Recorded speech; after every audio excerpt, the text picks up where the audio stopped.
process is kind of long. From the deorbit burn to when we land is about an hour. And so the landing is a lot, because you're slowing down gradually from that very fast speed to normal gliding speeds. When we're gliding in, we're just going about 300.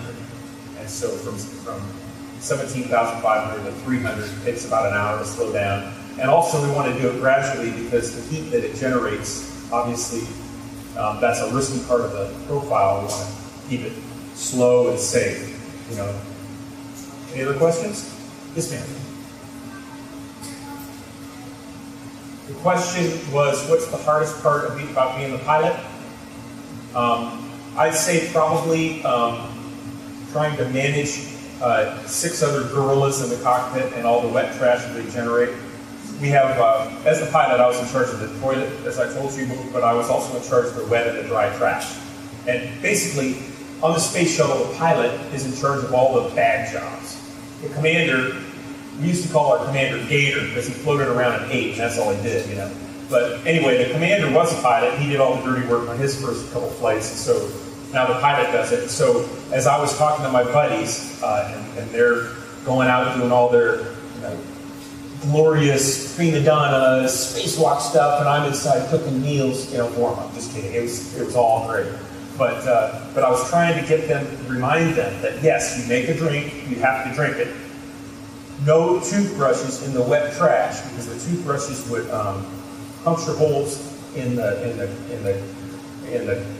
bags that held all the wet trash. And you can imagine that after 16 days, the wet trash was kind of gross. And plus, they only had a limited volume, so that thing was chock full of all the trash. And it's vented out into space, so it doesn't stink. But if it overflows, obviously it does. So that was probably my hardest job, was keeping these guys in line and making sure that everybody had good hygiene. Good question. Anybody else? Yes, sir. The question was, will I be involved with this new Orion space vehicle? And the answer is yes. Before my flight, I was actually involved in the testing of the launch part of that vehicle, planning a test and arguing with people about how many segments should be on it. Initially, we had 4, and now we have 5. It was a long road to try to get to 5 segments, but anyway, all the astronaut corps, there's only about 100 of us, and we're all going to be involved in that. Personally, right now, I'm working a safety job. I'm actually the astronaut safety branch chief. And so I cover safety for all the vehicles, including the one that we're trying to build. And so I do touch on some of those discussions.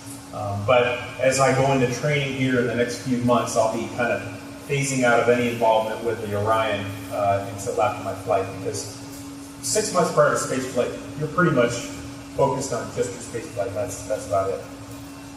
All right, how are we doing with time, Fred? We're good? Couple more questions? Yes, sir.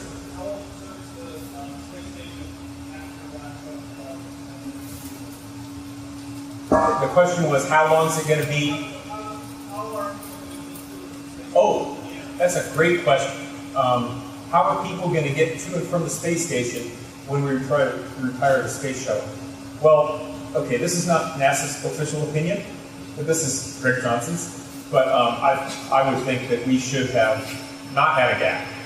I would have thought that, like, we fly the space shuttle and then get the replacement vehicle on board, and then, you don't sell your car and then wait for 6 months and then think about buying another one, you know what I'm saying? So I don't even understand this whole gap thing myself, but again, I'm a pilot, But I think it had something to do with funding. We had to, we couldn't have a lump in the funding, so we had to, retire the shuttle and then build this new thing. We have this gap. It doesn't make sense to me, but anyway, so what are we going to do about it? Well, there's guys like Elon Musk, smart guys that are commercially trying to figure out how to get to space, and he's one of the guys that is bidding on contracts to try to get equipment and then even people up to and from the space station.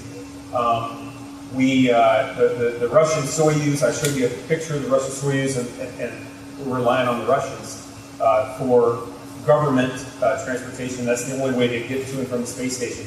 We've sent guys, like on my flight that's coming up next year, 2 of the guys on that flight went up and back to the space station on the Soyuz. So we do have Americans that have flown on the Soyuz in the past, but I do think it's kind of a Rocky Road when the shuttle retires, and the Russians are going to pretty much have like all the cars.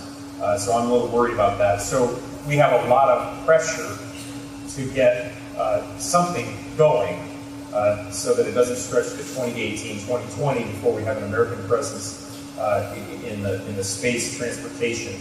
That's what STS stands for, Space Transportation System. But yeah, it's a difficult period. There's an Augustine Commission that's been meeting about the last month or so, and they're maybe considering extending the shuttle program a little longer. But the shuttle, it's an old design. It's a little bit of a dangerous design. We learned a lot about it on every mission, and we know there's a lot of risk with it. And so we're anxious to get to something where it can't be damaged by foam falling off the external tank. So we're anxious to get this new design going. And so I guess the future is a little bit unknown at this time, but it's going to be tough during that gap. I guess one more question. Yes, sir.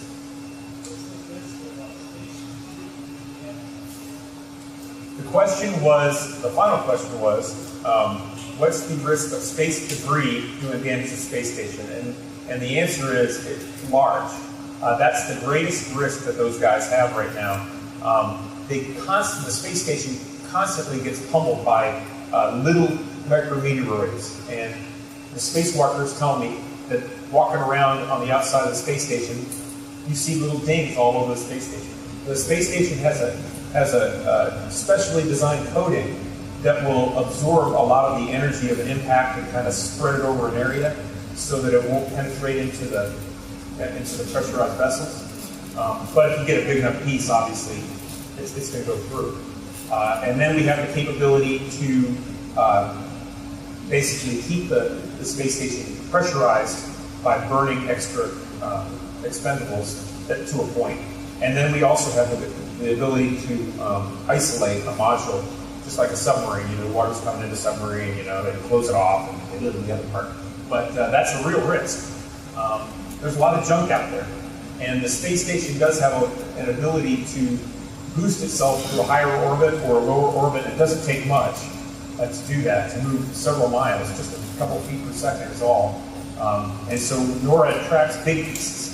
Like, remember, we had a satellite collision this past spring, and those pieces, we're tracking all those pieces, dozens, hundreds of pieces out there, that just from that one collision, I think there's 10,000 pieces out there or something that NORAD tracks. So it is a minefield out there, and that's actually something that would be good future work for smart people, is to figure out how to clean up that space debris.